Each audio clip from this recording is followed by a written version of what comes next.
Hey everybody, happy Tuesday morning. Today we're going to kind of look in particular at right triangles a little bit. And we're going to jump into the Pythagorean Theorem, which is really what this whole unit's all about. So let's dissect a little bit about right triangles first. Right triangles have some special properties. All right, so we have this triangle here with a right angle down here. Okay, these two sides that make up this right angle, so they meet right here at the square, those are called the legs of the right triangle. Right triangles always have two legs. They're the ones that are going to make your right angle. So if you can find your right angle, you can find the legs of your right triangle. Also, you have this side, which is across from the right angle. This one's called your hypotenuse. All right, and that is a very large name, right? I always think of it like if you're a little child making mac and cheese, there's a high pot in use, right, on your stove. That's your hypotenuse, all right? It's the longest side of your right triangle, always the longest side because it's across from the biggest angle, which is this 90.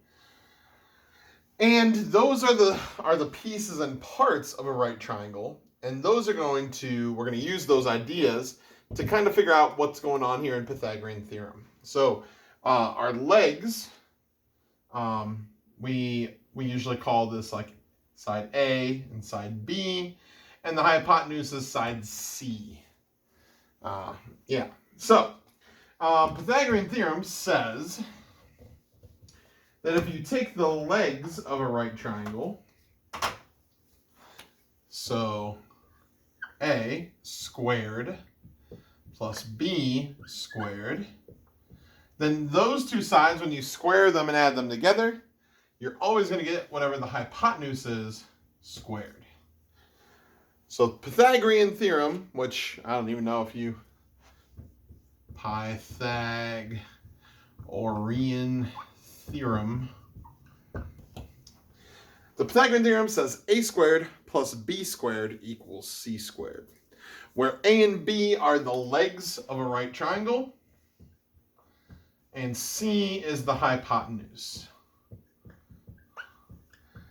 And what we can do is we can use that idea with the Pythagorean theorem to find missing sides of a right triangle. Now, this is really important. Since it's the legs and the hypotenuse, this only works in a right triangle. So please don't try to do this in like any other triangle, like an equilateral or something like that. It only works in a right triangle. But it's pretty awesome how it works. So let's say we had something like this guy. Here's our right angle. And I usually start with this one. Let's say this one's 6 inches. This one's 8 inches. And we want to know, how long is that hypotenuse going to be? How long is it? Good question. So what we can do is we can use the Pythagorean theorem up here and plug in our numbers. So notice there's basically two types of problems here. Tomorrow we're going to kind of look at the other one. But notice that we know both of the legs. So we know the 6, we know the 8. Those are A and B. So when I set it up here, I'm going to set, it doesn't matter what you make A and what you make B, because they're both just legs. Doesn't matter which one's which. So I'm going to go 6 is the A, so 6 squared, plus 8 squared. And that equals whatever C is squared. 6 squared plus 8 squared equals C squared. All right, so that's the setup part to use the theorem. The rest of it is just some algebra. So first we're going to square these numbers. So 36, 6 times 6 is 36. 8 times 8 is 64. 36 plus 64 is 100. And hopefully you guys remember from earlier in the year, if we want to get rid of something that's a squared right? This exponent over here, we need a root. So we need to square root this side and this side. When I square root 100, we know that when we take the square root, we get a positive and a negative answer. Right? So this would be plus or minus 10. However, when we're talking about a distance, it's impossible to be a negative number. So this is an example of where I would take a square root and I don't need both answers. I would just need positive 10. And I do want to label it because we know these are all in inches. So the side that we have missing here is going to be 10 inches long. Awesome.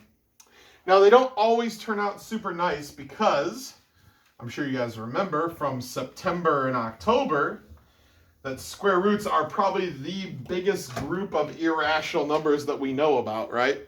If it's not a perfect square like 100 was, then we're going to end up with some kind of decimal. So let me show you one like that, right? So let's say we have a triangle.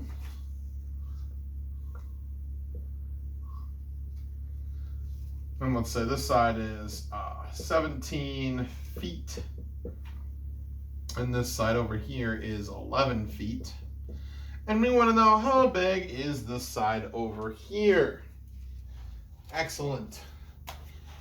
So, we know, again, all the ones that we're doing today are going to be kind of set up the same way. That's not always going to be true, but this time we know the legs, right? We don't know the hypotenuse. We want to know what's that hypotenuse over there. So it doesn't matter which one I make A and B. I'm going to choose this as A and this as B. So we get 11 squared plus 17 squared equals C squared. We don't know what the hypotenuse is, so we're going to find C. So we plugged it in, Pythagorean Theorem, A squared plus B squared equals C squared. And then we're just going to do a little bit of magic, right? 11 squared is 121. 17 squared, I feel like I should know that, 289 equals C squared. Add up this side, that's going to give you 90 to 410. Double check, yep. And then your last step to get rid of the squared on our variable over here, we need to use the square root. And when I take the square root, I only want the positive answer because we can only have that in a side of a triangle. And you should all know how to put that in your calculators because we did it earlier this year. And I'm hoping that you remember everything I teach you. And I'm going to just round it to... This one looks nicer if I round to 3 decimal places. So I'm going to go 20.248 feet long. So this hypotenuse is going to be 20.248, 248 thousandths feet. Cool. So that's the basics of Pythagorean Theorem. A squared plus B squared equals C squared.